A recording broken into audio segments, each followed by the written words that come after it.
The Grow My Cleaning Company podcast helps owners of cleaning companies just like you to grow your company and yourself so you can make more money and finally get the time and money freedom that probably got you into this business. Discover how to automate and create systems that allow you to grow like crazy without losing control. If you dig the show and want to show some love, subscribe, rate, and review on iTunes. It really helps. Enjoy the show. Hey, Cleaning Nation, Mike Campion here with Jack Jackson, Pinky Pinkowski, one of our amazing ads people who, so we get Jared and Jackson. Jared kind of runs our ads for our people, for our own internal, what we spend. And then Jackson is mostly full-time doing ads for you guys, for Cleaning Nation. So he's great. He's done this quite a bit. So one of the things that I have seen happening that you guys do kind of almost always when we have our newer clients, this is a mistake they make just about every time that I've been coaching one by one. So I'm like, I will bring it to Cleaning Nation. And I definitely want to get Jackson's take on is we worry about the wrong things. So we spend a lot of time on what pictures to use and how does it look and all the sort of stuff, which will make our in-laws or our friends or our college buddies think we're smart and sexy and have quote unquote a real business. But we don't spend enough time on the copy. And when it comes to the copy, there's two big things. One is we talk about ourselves and what we do and a bunch of yada yada that they don't care about. And we've covered that before. The second, I don't know that we've ever covered on a podcast, and we probably should have and should do more on these, is the call to action. So before we get to the call of action, I want to kind of do a kind of asterisk or a ground rule. If your copy sucks, the call to action is not going to matter, right? If you haven't said anything to interest the person, you can do whatever call to action you want. It's not going to help. So I guess the difference is if we have a great first date and I forget to get the girl's phone number or make a date to see her again or find some way to contact her, I did a bad call to action, but a great date. She wanted to see me, I want to see her, but we didn't follow up. If we have a terrible first date and I make the most compelling offer for a second date ever, it's probably not going to work. So we've got to make sure that the content that we give, a call to action is not magical, but no matter how good your content is, if you don't have a good call to action, you're really kicking yourself in the teeth. So big asterisk, go listen to other podcasts on how to do good content, how to get them where they want to take that call to action, how to have a good first date. So the person on your website, reading your email, looking at your postcard, whatever response they're giving, had a good first date, right? Whatever you've said has been of value. They like it. That's got to be the underlying fact. Okay. So that said, let's talk exclusively about calls to action, if we may. The mistakes I'll give you the mistakes I see, Jackson. You can open it up however you like. I see not doing one, like they just say a bunch of stuff and then assume the person's going to call, or I guess you could call it, if there's a phone number on the page, that's a call to action, which is not. It's just information available. That's not a call to action. So they don't do one, or they do one that's completely incongruous. So again, I have a first date and I tell the lady or the girl on the date, hey, how about you come to my parents' house tomorrow for a week and we hang and we stay there. Not a great call to action. Or if I'm like, we should hang out at some point in the future, call me somewhere, get me on some social, goodbye. Also not a great call to action. So I see people either not doing, or we just end the date. I don't even say anything. Had a great time. Goodbye. That not helpful, or a bad call to action. So that's the big universe as I see it, Jackson. Feel free to squirt some of your wisdom mind juices in there. Yeah. Now that you said like not doing a call to action, immediately came to my head a number of times I've seen ads or people do ads, and then I go, great, what do you want? Like, you just told me this, that's awesome. What do you want? Because you put yourself in the shoes of the consumer. You could have, like you said, the best ad ever, but if you're not actually calling for them to do something, they're just going to scroll on by and then not think twice about it later down the line.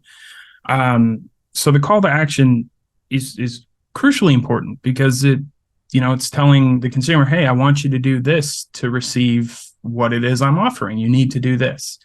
And something important to note too is that call to action isn't going to be the same for every business or even every business type. In various, like, different locations will have different types of call to actions that are effective, especially with cleaning companies. The call to action for LA is so much different than what the call to action for, I don't know, Iowa is going to be, or some town in Iowa, Des Moines. Let's just say Des Moines. because the population is different, the pain points are different, the action they're going to want to take is different. But the important part is that you actually have that call to action, and it's a combination of motivating enough for them to take action, but not also, you don't want it to be obtrusive either. You don't want it to be, hey, call to action is click this to get my offer. And then when they click it, it takes them to like a 30-step application process. They're not applying for a loan. They're just trying to get to know you. They're trying to get in touch or fill out a small form, send you an email, something along those lines, right? Again, it goes back to the date thing. It's not first date, then going to meet parents. It's first date, then second date. Parents are well down the line. Parents are like the equating the bid in this situation or closing the deal sort of thing with that. So yeah, that's another, you're saying so much good stuff. People will, I think when you hypothetically ask our listeners, what do you want them to do? They have an answer for that. They go, I want them to call me and sign up. But the implied questions behind that they don't have a good answer for is, did you explicitly tell them to do that? Oh, no, it's implied. Like, same thing with a girl. I want you to come home, meet my parents, but I implied it by, leaving a brochure for, Boise, Idaho, where my parents live on your door, and like, they should understand. Or, so the first thing is, just because you know what you want, did you ask them or tell them? The answer is almost always no. If the answer is yes, did you tell them why it would be a benefit to them? Right? Because we're so into what we want. I want them, I'm advertising on Facebook. I'm giving them money. So they should just buy my crap because I'm advertising on Facebook. Well, the people going to Facebook don't give a crap how much money you've given Facebook. They just care about them.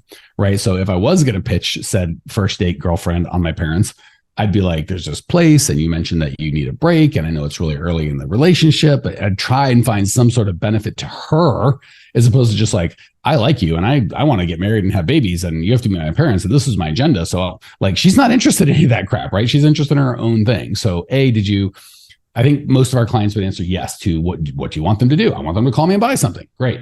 Did you tell them to do it? No. Is it a reasonable thing for you to tell them to do? No. Did you give them any reason why it would be beneficial for them to do it? 3 strikes and we're out. No, no, and no. So make sure that it's about them and you're telling them why they would do it as opposed to what you want.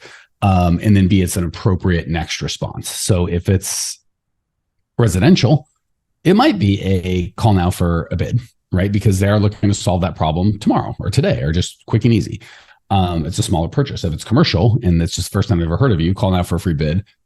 Wildly, I don't say inappropriate, but ineffective is probably so that would be like an idea of what the call to action should be. The other one that would be like, is it about you or about them? Sign up for our free newsletter. Like nobody ever does. A, you're not even writing a newsletter. So let's be honest. B, who's coming to your place going, I really would like to know a lot, I really, I don't want to just solve this problem. I want weekly or monthly updates on the state of the cleaning industry. They don't want any of that crap. All right. Rant over. So what can you recommend, Jackson, for people that are having trouble with the call to action? How should they do it? When should they do it? What's a good call to action? Give us some wisdom. Yeah, I mean, you said it super well. You kind of have to take yourself out of the equation entirely.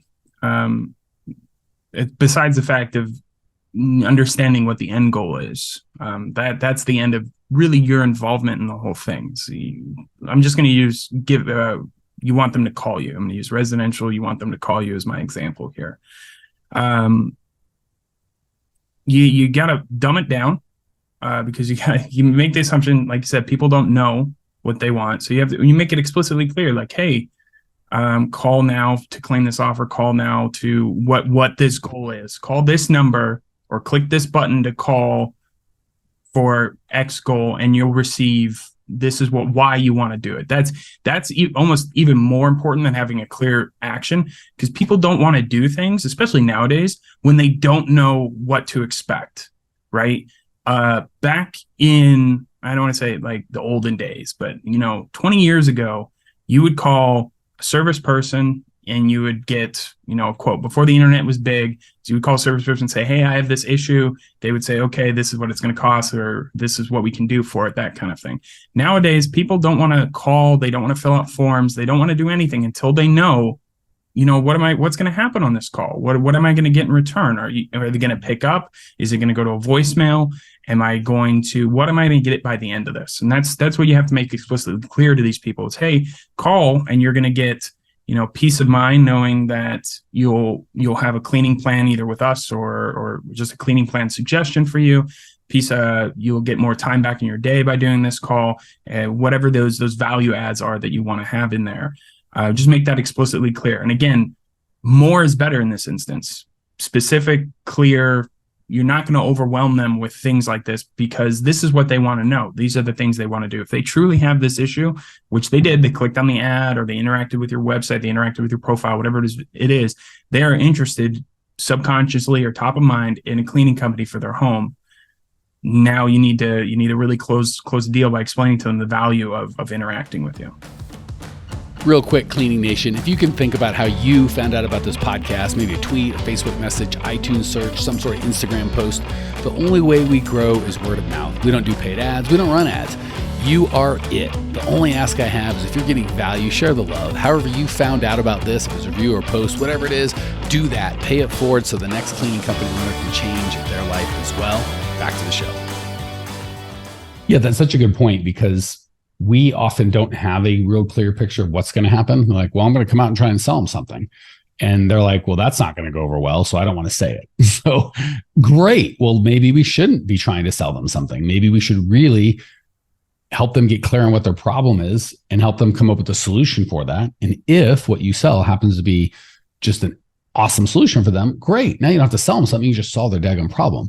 So I don't think sometimes we've thought through. We only think about, and this is so common, guy. I've done it. So this is humans. I'm not judging you guys, but we think of things from what we want in our perspective. I just want this guy to buy the crap. So it's always about him buying our crap as opposed to really understanding what problem we're solving for him or her, why they came to us, how we can help them. And it's so much easier if we're just trying to help them. They want to give you the money. Like people, that's not that, but they feel that you're trying to get your agenda done. They're not interested in that. So let's talk a little bit about some of the ways to make sure the call to action works. So we talked about first, you got to have a call to action. Second, it's got to be clear as to exactly what you want them to do. Third, it has to be a reasonable next step. And fourth, it has to be, you have to, and this is probably the most important one, tell them what's in it for them, right? So we have to be clear on all of that. Second is let's talk about the logistics of how it's going to work. So first, speed to lead, really important for residential. So for commercial, not as big of a deal. Again, if they reach out and you call them back in a couple hours or maybe even tomorrow, not ideal, sooner the better, but not a big deal at all because they're not going to make this decision tomorrow or, it's probably gonna be the next month or two. Residential, you can call the guy back in an hour. He's probably already gotten a bid and signed up or done whatever, and that is over. So the speed to lead, really, really important. So we kind of have to look at what the call to action is going to be and how can I handle it. So a couple of things would be fill out a form, which ain't great because say they're probably not going to fill out your form, but if they do, they don't feel that problem has been solved. So they're going to keep going until someone scratches their itch and makes them feel like it's solved. And by the time you respond to that form, like, oh, never mind. And they won't tell you I bought for someone else. They just go, oh, never mind. You'll get a lot of that. So speed to lead, really important. So I don't like form filling. If it is a form, I'm going to want them to at least feel like they've solved their problem. So they stop looking for another solution. So fill out this form and we'll get back with you. Best get back to them right. A, I don't think a lot of people can fill out form. B, best get back to them like stat within 5 minutes. Or book a call, book a time where, in the next day or two, and this is mostly for residential. For commercial, it doesn't have to be as big of a deal, but concepts are the same. They're just really important with residential, less important with commercial. If you book a call and you explain, and the call is going to happen soon, right? If the call's for like next week, they're probably going to keep trying to solve that problem. But if the call's for like today, tomorrow, maybe the next day, and you've done with a video or with copy or both explained how this call is going to be great, they're like, okay, I've solved this thing. They've checked it in their mind. They'll probably stop trying to solve that problem and actually and also especially if you've done a video and they see it's a real person that they're going to see, they're going to be like, okay, I don't want to stand up this person. I've got a commitment. So that's the way to go. Calling right now that, not everyone wants to call, but at least they're going to call you and talk to you and have that conversation. So just keep in mind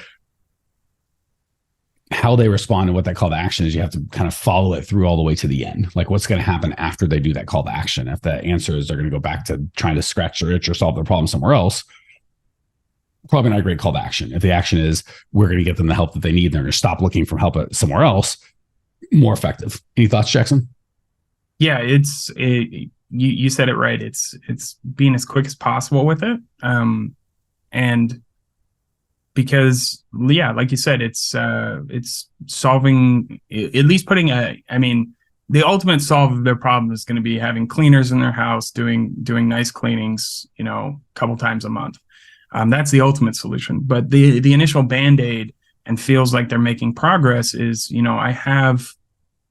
I've called this place. They're going to get me a bid by tomorrow, or I have a scheduled call later this afternoon, or I have a form, and on that form it said we'll reach out within 10 minutes with a bid, right? Or I even have a bid. Some people use like automated forms through ZenMaid or Jobber or these other tools, right? And those are all, like you said, a way for them to stop their search, because now they have presented solution in front of them. But again, if you say you're going to call someone back in 10 minutes, or you're going to give them a call after they submit their form within 5 minutes, you better do it. And you better touch base with them. And the more personable you can get with it, the better. That's really important. So I've got one last thing I want to mention, then I'm going to kind of let you end however you see fit, Jackson. We've mentioned a couple of times, like giving them what they want. I'm going to make a little caveat to that. What they want that will actually help them solve their problem. Yes. So the reason I say that is a lot of what people want to have, like, oh, I do automatic pricing on my website. Like they can just go there, they get the pricing, they can just sign up. It's all automated. And on paper, that works out great. But there's a lot of reasons you want to do that. One is, well, there's so many. I'll give a couple, and then I'll talk about why you don't even want to give a price. Never mind. So there's like kind of 3 levels. One is they can book it right there on the call, or on the website, which seems like, well, that fits all the thing. It gives them the solution they need. They buy their stuff. I get what I want. It seems great. Second would be you don't book the call, but you do give your pricing right on the website. And the third would be you have to call and talk to a human at our place to get pricing. So the reason I like the first one, if they can just book, is you have no way to vet them, right? Because they could be anyone. Now all of a sudden you've got people in their house and they might not pay, and they could be a bot or a spam or a jerk or a hoarder. You have no idea what's going on. So your ability to solve their problem, you don't even know if you can. You don't even know what their problem is. You just know they bought a product that you have. You have no, or service that you have no idea. It'd be like accountant. Just be like, it's $500 for accounting. Like, what is that? Does that include receivables, QuickBooks, data entry? Like, I don't even know what that means. Like $500 just for accounting. Like, well, what? I don't even know what that means. So they're going to obviously have a bad experience, because the likelihood the service you provide is a service that they expected in their mind or hope for is virtually zero, right? So that's a great way to get a problem. You get a lot of one-time cleans. And again, if you're in LA, maybe there's enough new people coming in and churn that you can build a business on that. If you're in Des Moines, there's just not that enough people that want that. So lots of reasons not to allow booking online. Second one would be like, I'll just give them the price, which is like typically when we don't have the skill to sell. But the problem with just giving the price is, if that's all they have, right? If there's no discussion of value, it's just price, they're just going to have 20 tabs open, just like on Amazon, right? Like if I'm buying a product and it's a product I bought before and there's 7 different vendors, I'll just buy from the cheapest vendor. Like it has nothing to do with that, right? So the problem is we're not selling a commodity, right? An iPhone 15 from me or from Apple or from Verizon or the next guy, as long as they're in the box, it's the same daggone thing. I'll just buy the cheapest one. And even then it's like, well, is it in the box? Is there a warranty? Like there's, even then with the exact product, there's still some stuff, but with a service like cleaning, there's no such thing as the exact same thing. So it's not what's great for them, because they're just going to pick the lowest price and no one's coached them through how to solve their problem. So they probably haven't even thought through what their problem is. They just want the price. And that's why they have the problem. They don't know how to solve it. So neither of those, they might give the person what they want, but they're not going to really help the person to the solution they need. And certainly not going to give you what you want, because you don't want the guy that's just looking for the lowest price. So just want to be encouraging. Yes, you want to give them something of value, but that actually helps them solve their problem. Not that, just scratches their itch and they're going to be, they're not going to get what they want. And they're just going to be in that same spot in a week or a month. All right. That was pretty much everything I had. Anything to add before we call it, Jackson? No, that was pretty much it. I think to kind of summarize it is I hate this brand because they're commercials, but their sales process is great. And that's Progressive Insurance. They do a fantastic way. Granted, they're large scale, right? So you do everything online, but they do an amazing job of giving you value back for what you think or what you need based off of what you tell them, right? They give you insurance options. You outline obviously what your car is, but then you also outline like, oh, this is my home. This is how much I travel throughout the year. Do I really need this extra liability insurance? All this extra stuff. And at the end, they give you pricing that from everybody that might not even be them. They might be the highest, they might be middle ground, they might be the cheapest. But by the end of their sales process, you have answers to all your problems, whether it be through Progressive or someone else. And the same can go for cleaning, especially with people who want to move away from one times. If you hone in on that call to action, you hone in on that process there, and you give people their solutions, they'll be happy with you. Yeah, but I think for all marketing, that's probably the biggest takeaway is stop trying to get them to do what you want and just try and help them solve their problem. And if you do that, you're always going to make money. And again, I don't like giving price on the phone for a service, but Progressive is more of a product and they've given value just in asking the questions. And I love that they're like, we're just really trying to solve your problem. And if we're not the best fit, that's okay. If they're at that scale, because that's more of a, it's my customer. If they can still say, that's okay. If we're not a fit, I'd rather you go somewhere else. At our much smaller scale, we can certainly say we're looking for the right customers who are the best in the world to solve their problem, not just anyone that's got money and willing to give it. Great way to end it. So end on that. Think about how to solve your client's problem and give them value, not how to get them to buy your crap. That works for call to action, marketing, sales, pretty much everything. All right. If this has been helpful and you would want more, allow me to give you more value without selling you anything. You can go to growmycleaningcompany.com. We've done over 1,000 podcasts. I don't know. We probably spent at least $100,000 in time and money on that thing. Completely free, giving you a ton of value. And 99% of the people that listen to our podcast never become clients, and that's A-okay. But the 1% that do is more than we can handle. So perfect example of here's a ton of value. And if it works out, we're like, holy crap, I want these guys to help you. Reach out. We can talk about that. And if not, you can still get a ton of value. Perfect example, ideally, hopefully, of what we do, growmycleaningcompany.com. Check, or not what we do, but we just coach you to do. Check it out. See you there. Well, here we are, the end of the podcast, and you made it. Great job. I've got a little bonus for you for sticking through with me. But like I mentioned before, if you got value out of this podcast and you want to show a little love, subscribe, rate, and review on iTunes, Spotify, wherever the heck you're listening to this thing. Share it with a friend. Share the love. And as a special thank you for those of you that stuck with me to the end, how about I give you my personal phone number so we can text? It's a great way for me to get to know you, your business, your goals personally. So shoot me a text now, 602-932-6431, 602-932-6431. I am the only one who responds to these texts, and I will personally respond to everyone I possibly can as long as this number is manned. Don't know how long we're going to keep this at the end of the podcast, so grab it now, 602-932-6431. Give me a text, say hey, can't wait to meet you.